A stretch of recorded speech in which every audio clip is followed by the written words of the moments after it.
साहब कहते हैं, आसन मार डिम्ब धरी बैठे, मन में बहुत गुमाना, पीतर पाथर पूजन लागे, तीरथ गर्भ भुलाना। आसन मार डिम्ब धरी बैठे, अब ये साधुओं पर आ रहा है, तपस्वियों पर आ रहा है कि लोग धर्म के नाम पर जनता जनार्दन को, भोली भाली जनता को कैसे भटकाते हैं। आसन मार डिम्ब धरी बैठे, आसन में बैठते हैं, पद्मासन में या वज्रासन में, और बड़ा दंभ करते हैं, अहंकार। अभी मैंने आपको कुंभ मेला में बुलाया, आप लोग कुंभ मेला आइएगा, मैं दिखाऊंगा। मैं 2019 को जो अर्ध कुंभ मेला लगा हुआ था प्रयागराज इलाहाबाद में, तो मैं वहां था, हमारा कैंप लगा हुआ था, मैं बाहर घूमने निकला हुआ था। तो एक साधु को मैंने देखा, ऊर्ध्व बाहु, उसने 12 साल से ऐसे हाथ उठाया है, ऐसे उठाया है, वो हाथ नीचे नहीं करता है, 12 साल से तपस्या कर रहा है। मैंने देखा उसके जो हाथ है वो सूख करके लकड़ी हो गया है, नसें एकदम चिपक गई हैं, हड्डी दिख रहा है, और उसके जो नाखून थे ना, वो ऐसे घूम घूम करके मुड़े हुए, इतने लंबे नाखून थे, एकदम बाल जैसे मुड़ गए थे, जैसे पेन का रिफिल होती है ना, रिफिल को पत्थर से रगड़ करके प्लेन कर दो, ऐसे उसके नाखून पिचक गए थे, मुड़े हुए थे। हमने पूछा, बाबा जी कितने साल से आप तपस्या कर रहे हैं? वो बड़ा खुश हुआ। बाबा जी बोला, उनकी भाषा में हमने पूछा कि कितने साल से तपस्या कर रहे हैं? उन्होंने कहा कि बेटा मैं 12 साल से तपस्या कर रहा हूँ। तो 12 साल हो गए आपको, क्यों तपस्या कर रहे हैं? भगवान के दर्शन करने। अच्छा, तो भगवान के दर्शन करने हैं, तो भगवान के दर्शन हुए कि नहीं? 12 साल पूरा हो गया था और उनको भगवान का कोई दर्शन नहीं हुआ था। वो एकदम भड़क गए और अपना चिमटा उठा लिए हमारे लिए। हमने कोई गलत नहीं पूछा था भाई, भगवान मिले कि नहीं। उन्हें भी मालूम है कि मैं 12 साल क्या 24 साल नहीं, 50 साल 100 साल तक हाथ उठा के रखूंगा, कोई भगवान किसी को नहीं मिला, उनको कैसे मिल जाएगा? कुछ लोग पंचअग्नि तापते हैं, कुछ लोग खड़े रहते हैं, 12 साल तक खड़े हैं, वो बैठते ही नहीं है, पेड़ पर पटरा बांध करके ऐसे सो जाते हैं, खड़े रहते हैं, वैसे ही टट्टी करते हैं, वैसे ही पेशाब करते हैं, कभी नहीं बैठते हैं, वैसे ही खाना खाते हैं। ये तपस्या है, इसको हठ योग कहा गया है। कबीर साहब के जमाने में ज्यादा था ये। कबीर साहब ने घूम घूम करके सब देखा था और उनको लगता है कि भगवान दर्शन देंगे। एक राजस्थान की सच्ची घटना है, ये 1950 और 60 के बीच की बात है, मतलब 60 के दशक की बात है। एक बाबा जो बड़ा बिरही था, कृष्ण का बड़ा प्रेमी था, ऐलान किया कि कृष्ण जन्माष्टमी के दिन, ये सच्ची घटना है, कृष्ण जन्माष्टमी के दिन मैं अपने को अग्नि के हवाले करने जा रहा हूँ।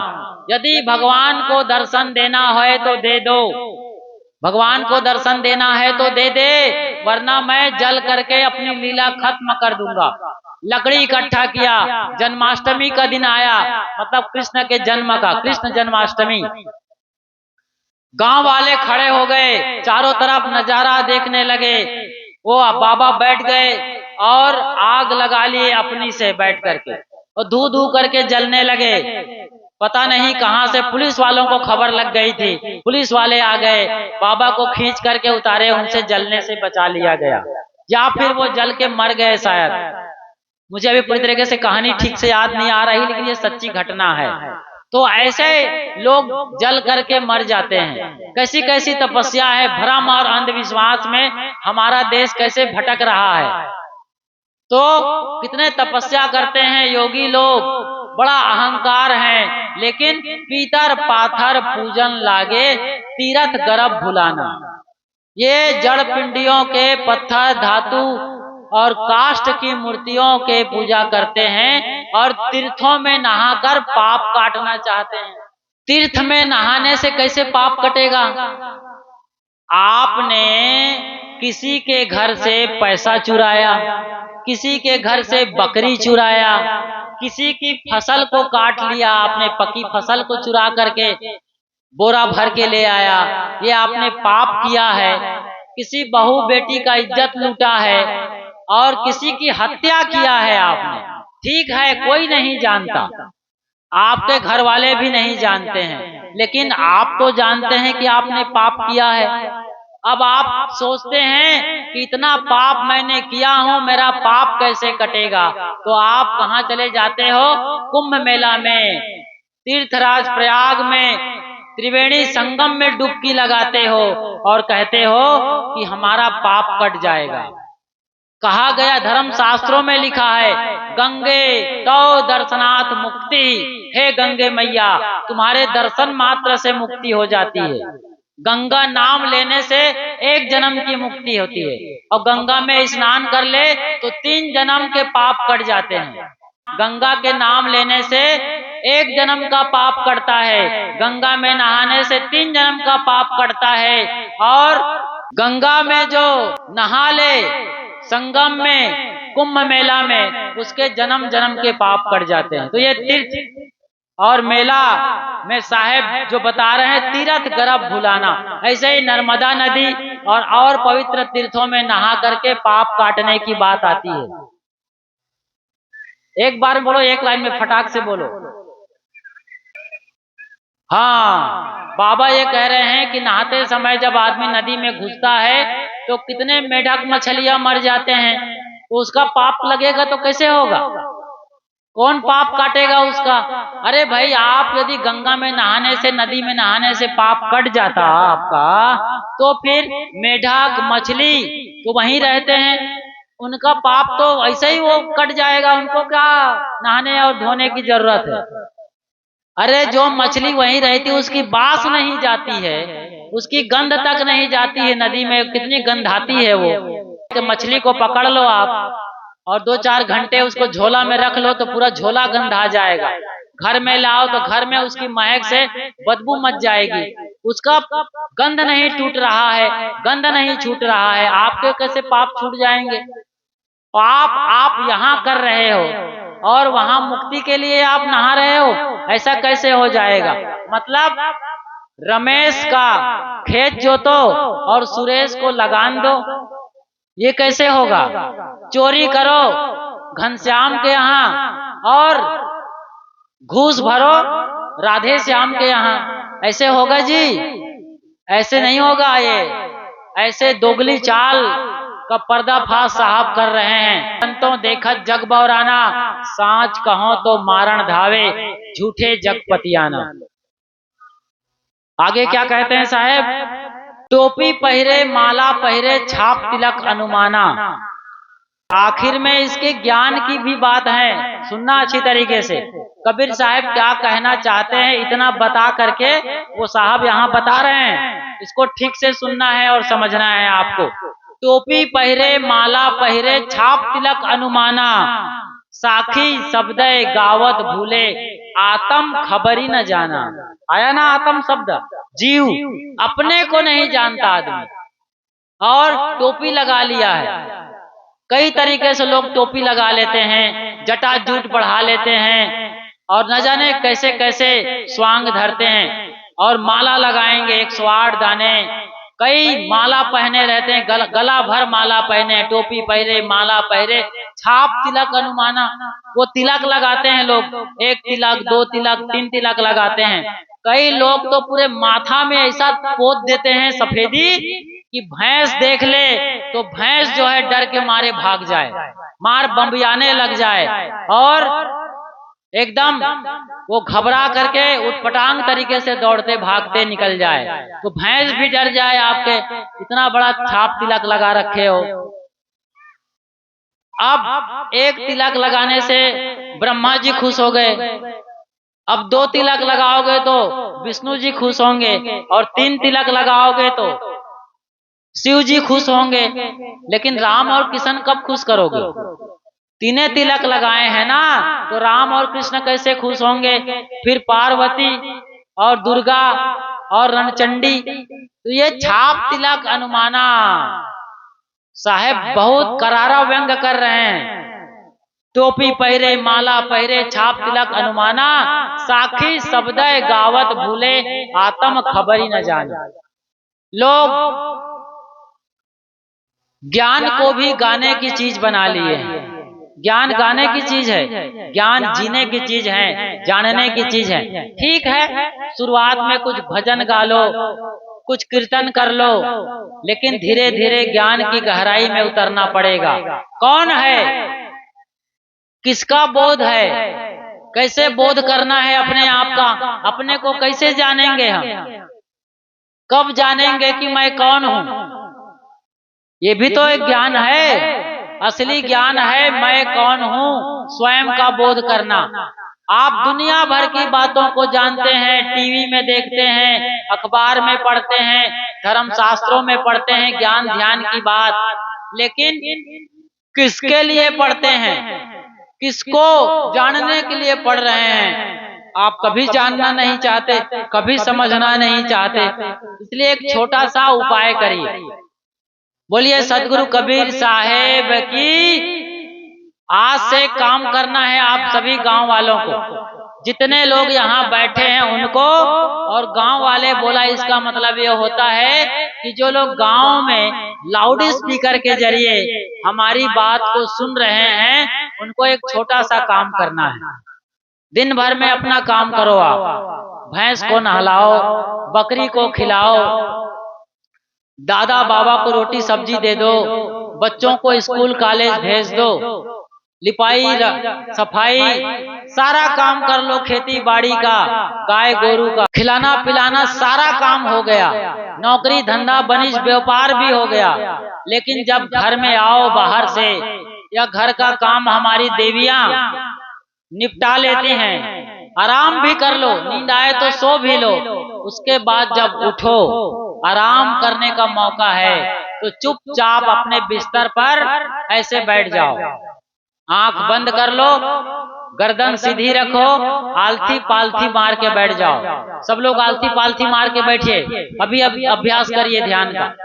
ठीक से बैठो, आलथी पालथी मारो, रीढ़ सीधी कर लीजिए, पीछे की रीढ़ की हड्डी सीधी, गर्दन सीधी है, आंखों को बंद कर लो, आराम से पलकों को एक दूसरे पर रख दो, ऊपर की पलक को नीचे की पलक पर धीरे से ढक्कन के तरीके से रख दो, आहिस्ता से, कोई जोर नहीं लगाना, आंखें बंद। बंद आंखों में अब आपको काम करना है। अब श्वास को देखो, गहरी लंबी श्वास लो, सांस लो नाक से नाभि तक, गहरी लंबी श्वास लो, खींचो, हाँ नाभि तक, गहरी लंबी श्वास लिया, अब धीरे से निकालो, छोड़ो उसको, गहरी लंबी श्वास लो और छोड़ो, और धीरे धीरे ऐसे अभ्यास करो। उसके बाद धीरे धीरे 2-4 दिन अभ्यास करो। उसके बाद क्या करना, अपने विचारों को देखना, विचार में क्या आ रहा है, अरे बकरी को पानी नहीं पिलाया, अरे पति देव आने वाले हैं, पति देव सोच रहा है जल्दी घर चलें, सब्जी नहीं है घर में, नमक भी मंगाया था घर वाली मालकिन ने, मिर्ची धनिया मंगाया है, उसका कपड़ा फट गया है ब्लाउज, तो नया ब्लाउज का कपड़ा, यही सब विचार आता है।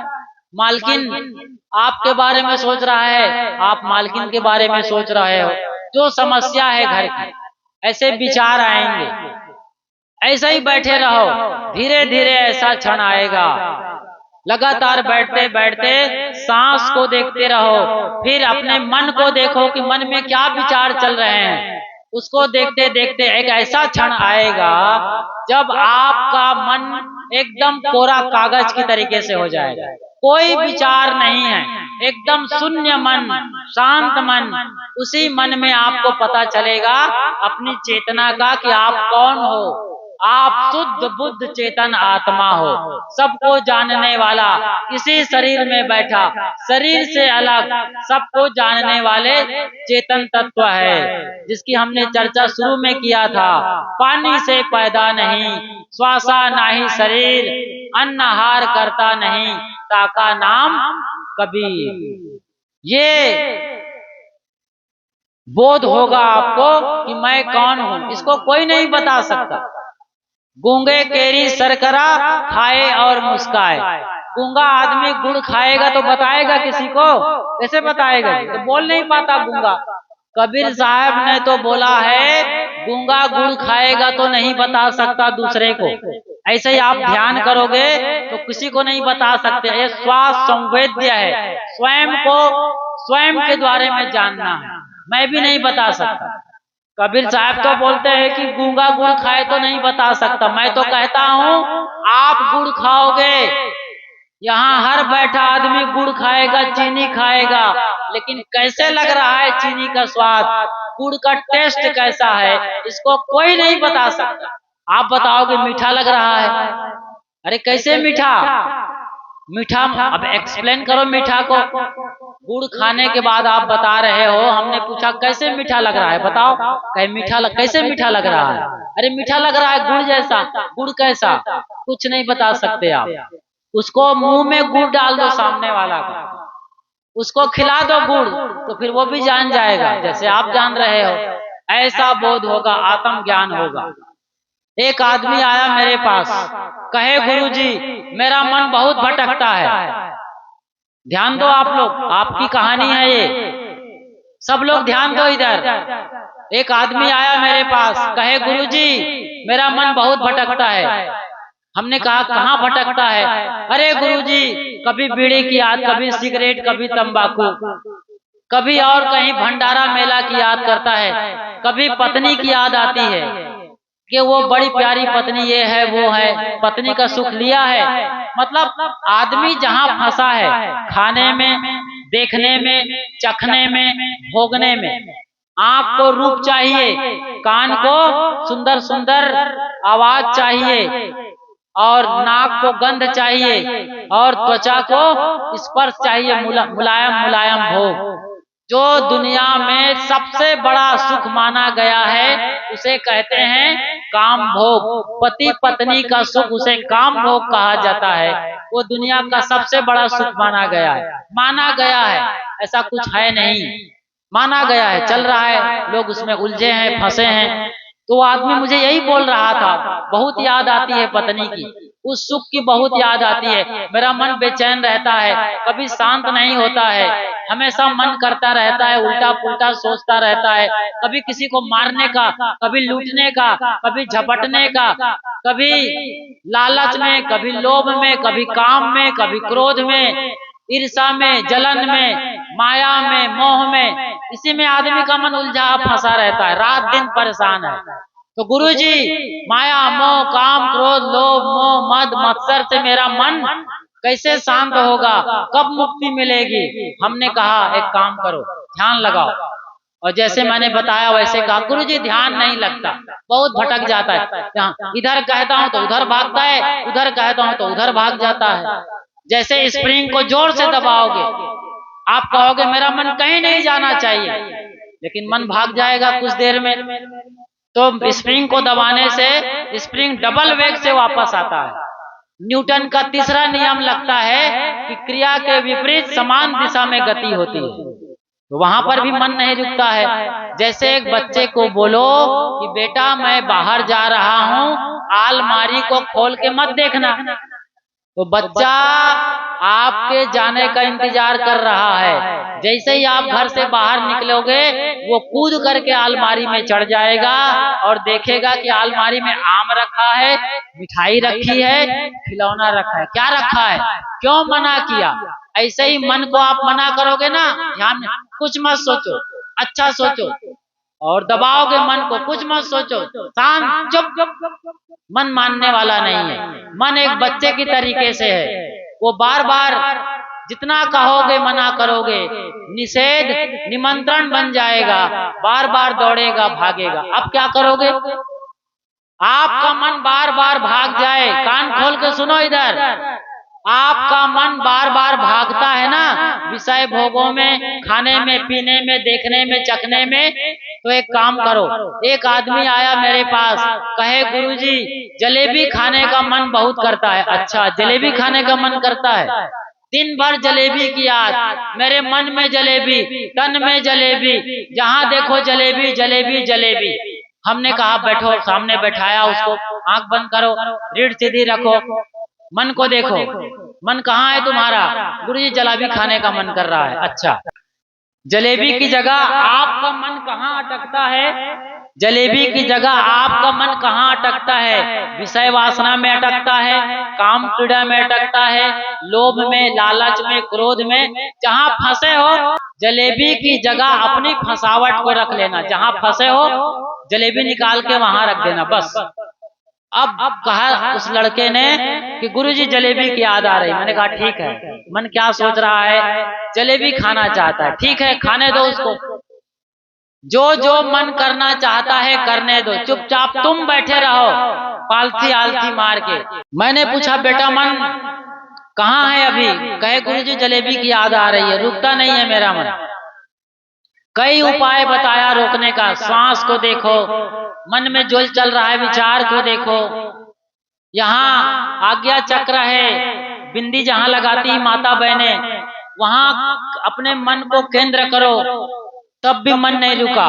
दीवार पर बोला कि एक सिक्का बना लो दीवार पर, मन को उसी पर लगाओ, वहां भी मन नहीं रुकता गुरुजी। सब उपाय कर लिया, तब कहा अभी भी जलेबी की याद आ रही। अच्छा ठीक है, अब बैठो आप आराम से, सांस और सब देखना बंद कर दो। अब मन को देखो कि मन क्या कर रहा है। उसने कहा गुरुजी जलेबी खाने के लिए होटल जाना चाहता है मेरा मन। तो मैंने कहा कैसे जा रहा है मन तुम्हारा? तो मोटरसाइकिल से जा रहा है। अच्छा जी, मोटरसाइकिल से उसका मन जलेबी खाने के लिए निकल गया। कहे जाने दो, रोको मत, जाने दो। जलेबी खाने के लिए उसने मोटरसाइकिल निकाला। किसने? उस लड़के के मन ने। हमने कहा बेटा मन को जाने दो। मोटरसाइकिल से हसनपुर निकल गया, हसनपुर चला गया जलेबी खाने के लिए। ठीक है भैया, वहां एक बढ़िया होटल में पहुंचा। होटल का नाम था लारे लप्पा। मैं एक शहर में गया था, मंदसौर या रतलाम, तो वहां एक होटल है, उसका नाम है लारे लप्पा। तो मैं सोचा है लारे लप्पा होटल का नाम क्यों रखा होगा? तो मेरे अंदर से एक ख्याल आया, वहां बड़ी बड़ी मिठाइयां रखी है कांच के अंदर, उसको कोई भी आदमी देखेगा तो उसका लार टपकने लगता है, लार टपकने लगता है, टप टप। तो इसलिए उस आदमी ने होटल का नाम रखा था लारे लप्पा। तो ये आदमी का मन भी कहाँ चला गया? जलेबी खाने के लिए होटल में। मैंने कहा देखो बेटा, तुम बैठे यहाँ हो, तुम्हारा मन कहाँ पहुंच गया? होटल में। अब होटल में वो मेनू कार्ड ऐसा देखा, एक मेनू कार्ड होता है होटल में, जलेबी का रेट लिखा था, कुरकुरी जलेबी 50 रुपया, मोटी जलेबी 30 रुपया और हरे रंग की जलेबी 40 रुपया। तो मैंने पूछा कौन सी जलेबी पसंद आ रही है? कहे गुरुजी एक कुरकुरी जलेबी 50 रुपया वाला एक पाव पसंद आ रहा है। मैंने कहा ले लो। उसने ले लिया, ऑर्डर किया, प्लेट में जलेबी आ गया। अब प्लेट से उठा करके वो जलेबी खा रहा है। कहा बेटा खूब जी भर के खाओ, जी भर के जलेबी खाओ। उसका मन जलेबी खाने होटल में गया है। ध्यान रखो, अपने मन में भी यही कल्पना करो, जहां आप अटकते हो मन को वहां जाने दो, कभी रोको मत। इसका मतलब मन को ना तो भेजने वाले हो, ना मन को रोकने वाले हो। मन जा रहा है, क्या कर रहा है, ये देखने वाले साक्षी हो, चेतन आत्मा हो। यहाँ बैठे हो, अपने में हो, शरीर में हो, मन शरीर से बाहर निकल के कल्पना लोक में जा रहा है। उसने कहा गुरुजी कुरकुरी जलेबी का ऑर्डर दे दिया मैंने। अच्छा, होटल से प्लेट में आ गया कुरकुरी गरम गरम जलेबी, खुशबू से उसका तन बदन मस्त हो रहा है। एक उठाया, मुंह में लगाया, जीभ में ले गया, अंदर चबा के खा रहा है। बड़ा सुकून, सपना पूरा हो रहा है। जलेबी खा रहा है, खा रहा है, आधा पाव खा गया, एक पाव। इसी बीच अब क्रांतिकारी घटना घट रही है, ध्यान दीजिए। जलेबी खाते खाते उसका मन कब लौट के चला आ गया चुपचाप अपने में शांत। अब ना जलेबी है, ना होटल है, ना मन की दौड़ है। दौड़त दौड़त दौड़िया, जहां तक मन की दौड़, दौड़ थका मन फिर भया, वस्तु ठौर की ठौर। ये है कबीर साहब का सच्चा ज्ञान, ऐसी साधना, ये सच्ची भक्ति है। मंदिर में भी आप जाओ, हम मना नहीं करते। हमारे पुरखे मंदिर में जाते थे ना, तो ऐसे हाथ जोड़ करके चुप, मौन, शांत, अहोभाव से भरे हैं। हे प्रभु, इतना दे दिया आपने, हमारी क्या औकात है, हमारी क्या बिसात है, छप्पर फाड़ के दिया है, प्रणाम।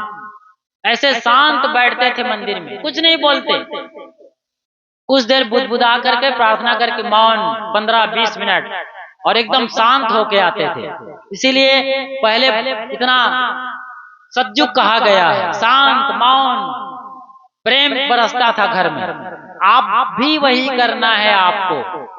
मौन होना है तो ऐसे ही जलेबी ध्यान करो। अभी मैंने जलेबी ध्यान बताया आप।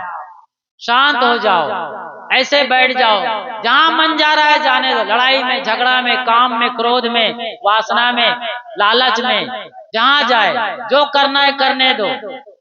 करते करते आप देखोगे कि आपका मन वापस आ गया है अपने में, शांत, मौन। और जब आप अपने में लौटेंगे तब अपने को, अपने आप का बोध होगा। मैं सवेरे सवेरे उठता हूँ 3 बजे, 4 बजे, और बिस्तर पर बैठ जाता हूँ। मैं 1 नहीं 2, 3, 4 घंटा भी बैठा हूँ। ऐसे बैठेंगे ना, चुप हो जाते हैं, कुछ नहीं करते हैं, बस चुप हो गए।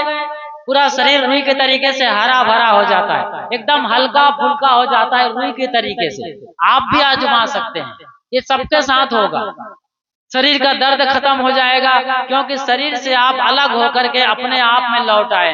घंटों बैठे हैं, आनंद उत्सव चल रहा है, शांत है, मौन है, आनंद है, और कुछ भी नहीं है। आप ये अनुभव करिए जीते जी। यही है, आंख न रूदो, कान न मूंदो, खुले नैन हंस हंस पहचानो। कबीर साहब ने ये भी कहा है, संतों साहस समाधि भली भी कहा है। तो ये साहेब की साधना करना चाहिए अपने आप को जानने के लिए। अब आप कहेंगे गुरुजी इतना कहाँ टाइम है, इतना कहाँ हमको ज्ञान है, इतनी लंबी चौड़ी बात बता दिया आपने, जलेबी ध्यान भी लगवा दिया, सांस को देखना है, रीढ़ सीधी है, अरे कमर दुखती है गुरुजी, और रीढ़ टेढ़ी हो गई है, बैठ नहीं पाते हैं लंबा, कैसे करें, भजन करें, ध्यान करें। तो आपको छोटा सा मंत्र बता रहा हूँ, छोटी सी साधना, 2 मिनट की साधना करोगे कि नहीं? इधर देखो सब लोग, बोलिए सदगुरु कबीर साहब की 2 मिनट। जब आप थक जाओ, कोई काम करने का मन ना हो, चाहे खेत में रहो, चाहे बिस्तर में रहो, कहीं भी हो, कहीं भी गाड़ी चलाते थक गए, गाड़ी रोको, पेड़ के छांव में आ जाओ, टिक के ऐसे पेड़ से बैठ जाओ। रसोई करते करते थक गए, बर्तन मांजते, बिस्तर पर पलट जाओ, सोफा पर धंस जाओ, और कुछ मत करो। जैसे लंबा पैर है लंबा पैर रखो, लेटना है लेट जाओ, पलथी मारना है पलथी मारो, हाथ कहीं भी रख लो, कैसे भी रख लो, कैसे भी बैठ लो, जमीन पर, गद्दे पर, रजाई पर, और बिस्तर पर, और चुपचाप बैठ करके कुछ मत करो। ये 2 मिनट करो, ऐसा सबको करना चाहिए ये काम। कोई बीमारी होगी तो बीमारी भी खत्म हो गई आपकी। कुछ मत करो, चुप, अपने मन को बोलो चुप हो जाओ, चुप, शांत, न कुछ सोचो, न कुछ विचारो, न कल्पना करो, न सपना देखो। 2 मिनट मैं कह रहा हूँ, 2 सेकंड भी आप चुपचाप बैठ जाओगे ना, तो 2 मिनट में आपका परमात्मा का बोध हो जाएगा। परमात्मा कहीं बाहर नहीं है, अपने भीतर ही समाया हुआ है। मोको कहाँ ढूंढे रे बंदे, मैं तो तेरे पास में, ना काशी ना काबा कैलाश में, और ना छुरी ना गंडास में। वो कहीं बाहर थोड़ी है। अपना याद करो, बस आप अपने हाजिर हुजूर हो। ऐसा करो। अभी चीन में वहां के जो कर्मचारी है उसको झपकी टाइम दिया जाता है, झपकी। कर्मचारी थक जाते हैं 8 घंटा 10 घंटा, तो 2 मिनट के लिए झपकी टाइम है। उसको कहते हैं काम धाम, रजिस्टर, पेन, कॉपी, कंप्यूटर सब साइड लगा के रखो, और अपने व्हील चेयर पर लंबा पसर जाओ और झपकी ले लो। ऐसे ऐसे झपकी आती है कि नहीं? कुछ सेकंड की झपकी आती है। कुछ घुमाओ जी, लोगों को दिखाओ बराबर। इतने लोग बैठे सुन रहे हैं, किसी को झपकी आ रही देखो तो जरा। तो झपकी टाइम लिया जाता है। झपकी में क्या होता है, लंबा पसर जाता है आदमी। आपको भी झपकी आई होगी कई बार, सबको अनुभव है।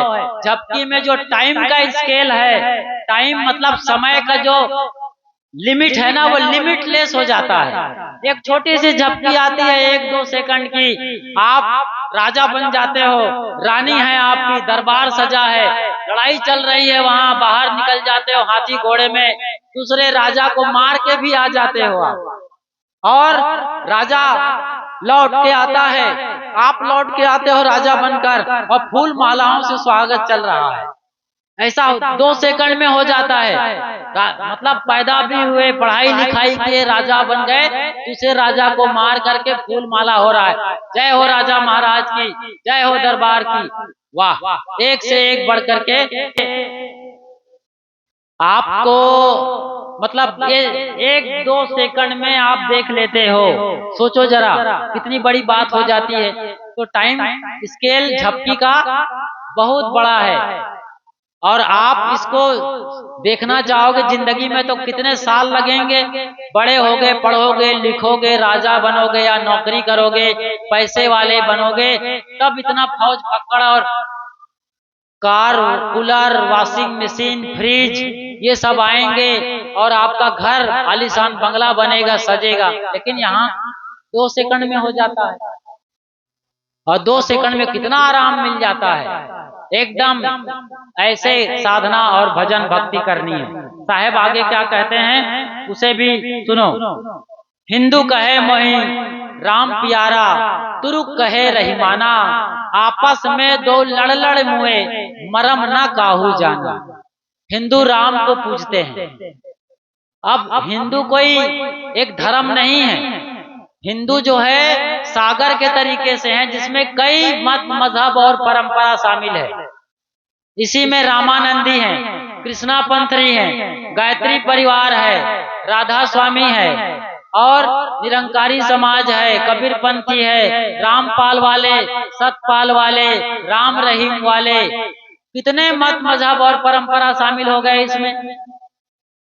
हिंदू के अंदर कृष्ण की पूजा हो रही है, राम की पूजा हो रही है, रहीम की पूजा हो रही है, शिव की, पार्वती की, दुर्गा, रंगचंडी, संतोषी माता, इतने सारे देवी, 33 करोड़ देवी देवताओं को पूजने वाले हैं। एक घर के अंदर यदि 10 लोग हैं तो कम से कम 6-7 भगवान हैं उनके अंदर। ये बड़ी बात है, सबको पूजने वाले हैं। तो साहेब कह रहे हैं हिंदू कहे मोहि राम प्यारा, तुरुक कहे रहीमाना, आपस में दो लड़े लड़े मुए, मरम न काहू जाना। क्या राम और रहीम अलग अलग हैं? क्या बजरंग बली और अली अलग अलग हैं? या मोहम्मद अली और बजरंग बली अलग अलग हैं? क्या कृष्ण और करीम अलग अलग हैं? क्या मोहम्मद और महादेव अलग अलग हैं? अरे उसी शक्ति के अलग अलग नाम हैं। लोगों ने जैसे जाना वैसे वैसे नाम रखते चले गए। एक हाथी को 5 लोग देख रहे थे। 5 प्रकार के अंधे राजा के दरबार में इकट्ठे हुए थे हाथी खरीदने के लिए। राजा के दरबार में 5 अंधे आए थे हाथी खरीदने। हाथी के पास एक एक करके सब अंधे गए। एक अंधा गया और उसने कहा कि हाथी तो खंबे जैसा है। खंबा मतलब उसके मोटे पैर को ठीक से रगड़ करके देखा ऊपर से नीचे, लगा उसको खंबे जैसा है। दूसरा अंधा आया,